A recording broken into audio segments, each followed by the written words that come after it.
வணக்கம். நான் உங்க friend Jaya Srinivasan. Welcome to veggies recipe. இன்னைக்கு நம்ம வெஜ்ஜீஸ் ரெசிபி கிச்சன்ல சென்னை ஃபேமஸ் ஹோட்டல்ல கிடைக்கக்கூடிய ஒரு ஸ்பெஷலான டிஃபன் சாம்பார் ரெசிபி தான் பார்க்க போறோம். இந்த சாம்பாருக்காகவே நிறைய பேர் அந்த டிஃபன் சாப்பிட போவோம். அந்த அளவுக்கு ரொம்ப நல்லா இருக்கும். ஒவ்வொரு ஸ்டெப்லயும் சின்ன சின்ன டெக்னிக்ஸ் அண்ட் டிப்ஸ் ஃபாலோ பண்ணோம் அப்படின்னா அதை விட டேஸ்டியான சாம்பார் நம்ம வீட்லயே பண்ணிடலாம். இந்த சாம்பார் இருந்தது அப்படின்னா நம்ம எப்பயும் பண்ற ரெகுலர் இட்லி அதுல சாம்பார் விட்டு சாப்பிடலாம். மினி இட்லி பண்ணி இட்லி சாம்பார் அப்படியும் சாப்பிடலாம். தோசை, உப்புமா, பொங்கல் இந்த மாதிரி எல்லா டிஃபனோடையும் சூப்பரா மேட்ச் ஆகும். இந்த சாம்பாருக்கு நம்ம ஃப்ரெஷ்ஷா சாம்பார் பொடி வறுத்து அரைக்கும் போதே இந்த சாம்பாரோட ஃபிளேவர் நமக்கு தெரிஞ்சிடும். இந்த சாம்பாரோட colour, texture, flavour and consistency ரொம்ப பிரமாதமா இருக்கும். பஞ்சு போல சூடான இட்லியில இந்த சாம்பார் சுட சுட விட்டுண்டு சாப்பிட்டுட்டே இருந்தோம் அப்படின்னு மேல மேல சாம்பார் விட்டு சாப்பிடணும்னு தோணும். அந்த அளவுக்கு நல்லா இருக்கும். சாப்பிட்டு முடிச்சதுக்கு அப்புறம் கூட நாக்குல இந்த டேஸ்டும் கையில அந்த சாம்பாரோட வாசனையும் அப்படியே நிற்கும். ஃபர்ஸ்ட் டைம் சேனலை பாக்குறீங்கன்னா ப்ளீஸ் சப்ஸ்கிரைப் பண்ணுங்க. பெல் ஐகானை கிளிக் பண்ணி ஆல் ஆப்ஷன் கொடுத்துட்டீங்கன்னா நான் போடக்கூடிய எல்லா வீடியோஸும் குவிக்கா உங்களுக்கு ரீச் ஆகும். வாங்க, சின்ன சின்ன டிப்ஸ் அண்ட் டெக்னிக்ஸோட இந்த ஸ்பெஷல் ஹோட்டல் டிஃபன் சாம்பார் குவிக்கா எப்படி பண்றதுன்னு பார்க்கலாம். மெஷரிங் கப்ல 1/4 கப்பு துவரம்பருப்பு எடுத்துட்டு இருக்கேன். 1 டேபிள் ஸ்பூன் பைத்தம்பருப்பு. இது நல்லா வாஷ் பண்ணிட்டு 1/2 மணி நேரம் ஊற வச்சுக்கலாம். சின்ன நெல்லிக்காய் அளவுக்கு புளியை நல்லா வாஷ் பண்ணிட்டு ஊற வச்சுடலாம். அதுக்கப்புறம் புளி ஜலம் கரைச்சி எடுத்துப்போம். துவரம்பருப்பும் பைத்தம்பருப்பும் நல்லா ஊறிடுத்து நான் குக்கர்ல எடுத்துட்டு இருக்கேன். பருப்பு முழுங்குற அளவுக்கு ஜலம் விட்டுருக்கேன். நம்ம எப்பயும் சேர்க்கிற மாதிரி தான். பருப்புல 1/4 டீஸ்பூன் மஞ்சள் பொடி, 1 டீஸ்பூன் நெய் விட்டுக்கலாம். 5-6 பீசஸ் பரங்கிக்காய் சேர்த்துக்கலாம். ஹோட்டல் டிஃபன் சாம்பார் அந்த அளவுக்கு டேஸ்டா வர்றதுக்கு ஆனா ஒரு சீக்ரெட் டிப் பருப்போட இந்த பரங்கிக்காயை சேர்த்து வேக வச்சு நல்லா மசிச்சு ஆட் பண்றதுதான். குக்கர் மூடிடலாம். பருப்பு நமக்கு நல்லா குழைய வேகணும். நல்லா ஒரு 4-5 விசில் வர வரைக்கும் நம்ம வேக வச்சு எடுத்துப்போம். வெந்த பருப்பு நல்லா மசிச்சு எடுத்துக்கலாம். பருப்பு வேகிறதுக்குள்ள சாம்பாருக்கு ஃப்ரெஷ்ஷா நம்ம வறுத்து அரைச்சிக்கலாம். ஸ்டவ்ல கடாய் வச்சிருக்கேன். 1 டீஸ்பூன் எண்ணெய் விட்டுப்போம். எண்ணெய் சூடானதும் கொஞ்சம் பெருங்காயம் பொரிஞ்சதும் 1 டீஸ்பூன் கடலைப்பருப்பு, 1 டீஸ்பூன் உளுத்தம்பருப்பு, 1/4 டீஸ்பூன் வெந்தயம்.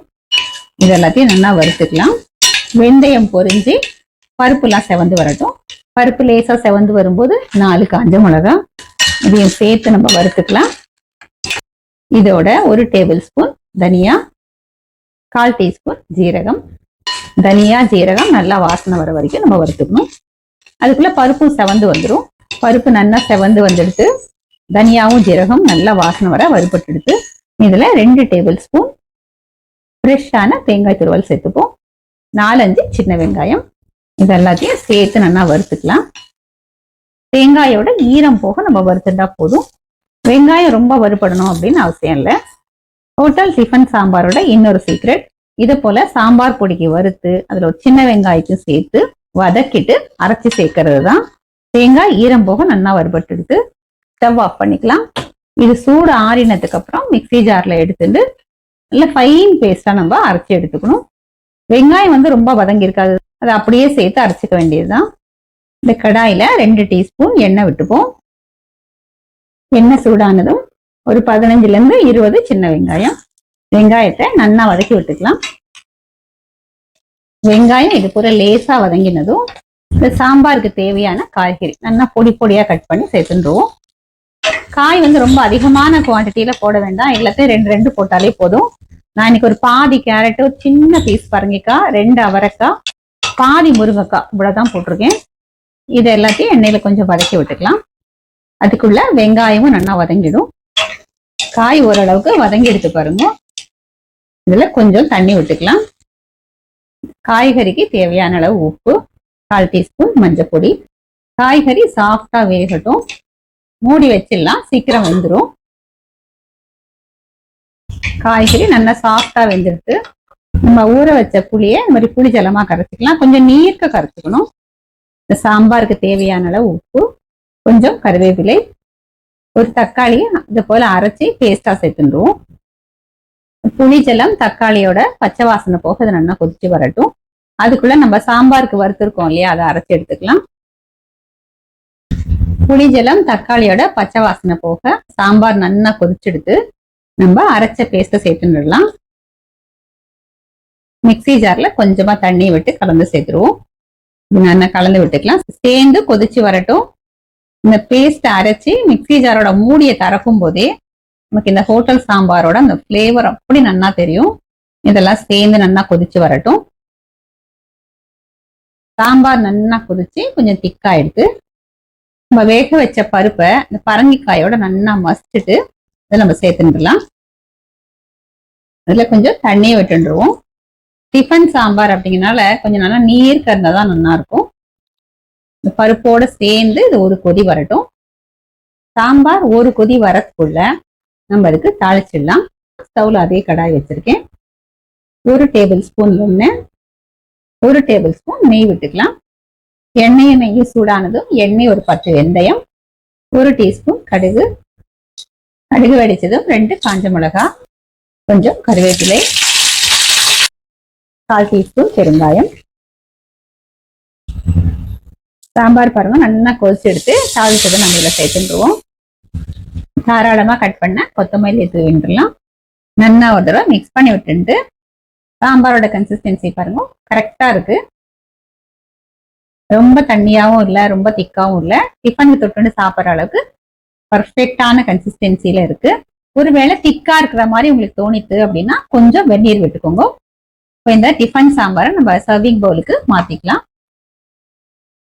சாம்பார் எல்லா டிஃபனுக்கும் மேட்ச் ஆனா கூட இட்லி சாம்பார் அப்படிங்கறத ரொம்ப ஃபேமஸ், எல்லாருக்குமே பிடிக்கும்.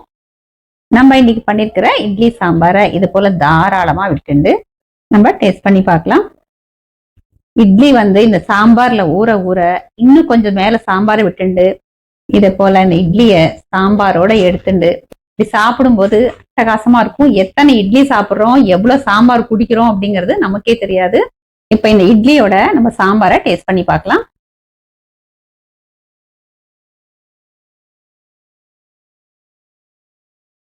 அட்டகாசமா இருக்கு. நம்ம ஃப்ரெஷ்ஷா வறுத்து அரைச்சி போட்ட அந்த சாம்பார் பேஸ்டோட வாசனை அவ்வளோ நல்லா இருக்கு. நல்ல ஒரு ஃப்ரெஷ்ஷான ஃபிளேவர்ஸ் நமக்கு இருக்கு. சாம்பாரோட கன்சிஸ்டன்சி, கலர், டெக்ஸ்டர் எல்லாமே ரொம்ப கரெக்டா வந்திருக்கு. இந்த சாம்பார் பண்றதுக்கு சின்ன சின்ன டிப்ஸ் நம்ம பார்த்துருக்கோம். அதை நான் இன்னொரு முறை ரிப்பீட் பண்றேன். இந்த டிஃபன் சாம்பாருக்காக நம்ம பருப்பு வேக வைக்கும் போது துவரம் பருப்பு, கொஞ்சமா பைத்தம் பருப்பு, ஒரு 5-6 பீஸ் பரங்கிக்காய் சேர்த்துருக்கோம். இந்த பைத்தம் பருப்பும் பரங்கிக்காயும் நம்ம சேர்க்கறதுனாலதான் இந்த சாம்பாருக்கு ஒரு ஸ்பெஷல் டேஸ்டும் அந்த கலரும் இந்த கிரீமினஸும் நமக்கு கிடைச்சிருக்கு. இந்த சாம்பாருக்காக நம்ம ஃப்ரெஷ்ஷா வறுத்து அரைச்ச பேஸ்ட், அதுல நம்ம சின்ன வெங்காயம் 4-5 ரொம்ப அதிகமா வதக்காம அரைச்சி நம்ம சேர்த்திருக்கோம். அது நமக்கு ஒரு ஸ்பெஷல் ஃபிளேவர் இதுக்கு கொடுத்துருக்கு. காய்கறிகள் நம்ம விருப்பம் தான். சின்ன சின்ன பீசஸா கட் பண்ணி சேர்த்துட்டாலே போதும். நம்ம சாம்பாருக்கான இந்த பேஸ்ட சேர்த்ததுக்கு அப்புறம் நல்லா கொதிக்க வச்சிடணும். பச்சை வாசனை ஃபுல்லா போயிடணும். பருப்பு சேர்த்ததுக்கு அப்புறம் 1 நிமிஷமோ அல்லது 2 நிமிஷமோ கொதிச்சாலே போதும். தாளிக்கும் போது நெய், எண்ணெய் ரெண்டும் கலந்து தாளிச்சோம் அப்படின்னா அந்த நெய் வாசனையோட இந்த டிஃபன் சாம்பார் அவ்வளோ டேஸ்டா இருக்கும். அந்த நெய் மணமாவே இருக்கும். அதுக்கப்புறம் நம்ம மேல நெய் விட்டு சாப்பிடணும் அப்படின்னு அவசியமே இல்லை. எப்பவுமே சாம்பார்ல நம்ம கொஞ்சம் வெல்லம் சேர்ப்போம். ஆனா நம்ம இதுல பரங்கிக்காய் சேர்த்திருக்கனால வெல்லம் சேர்க்க வேண்டிய அவசியம் இல்லை. லாஸ்ட்ல நல்லா ஒரு கைப்பிடி அளவுக்கு ஃப்ரெஷ்ஷான கொத்தமல்லியை பொடியா கட் பண்ணி சேர்த்துட்டு ஸ்டவ் ஆஃப் பண்ணிட்டு நம்ம சர்வ் பண்ணிடலாம். இந்த சாம்பார் அப்படியே வீடே மணக்கும், அவ்வளோ நல்லா இருக்கும். இட்லியோட மட்டும் இல்ல, நம்ம பண்ற எல்லா டிஃபனுக்குமே இந்த சாம்பார் பர்ஃபெக்டா சூட் ஆகும். இதே மாதிரி இதே மெத்தட்ல இதே அளவுகளோட இந்த ஸ்பெஷல் டிஃபன் சாம்பாரை கண்டிப்பா நீங்க ட்ரை பண்ணி பாருங்க. இந்த சாம்பாரை நீங்க ஒரு முறை டேஸ்ட் பண்ணி பார்த்துட்டே அப்படின்னா அதுக்கப்புறம் சாம்பார் அப்படின்னா நீங்க பண்ற சாம்பார் தான் பெஸ்ட் சாம்பாரா இருக்கும். ட்ரை பண்ணி பார்த்துட்டு எப்படி வந்ததுன்னு கமெண்ட்ல சொல்லுங்க. லைக் பண்ணுங்க, உங்க ஃப்ரெண்ட்ஸ் அண்ட் ஃபேமிலியோட ஷேர் பண்ணுங்க. இன்னொரு புது ரெசிபியோட நாளைக்கு நான் உங்களை மீட் பண்றேன். தேங்க்ஸ் ஃபார் வாட்சிங்.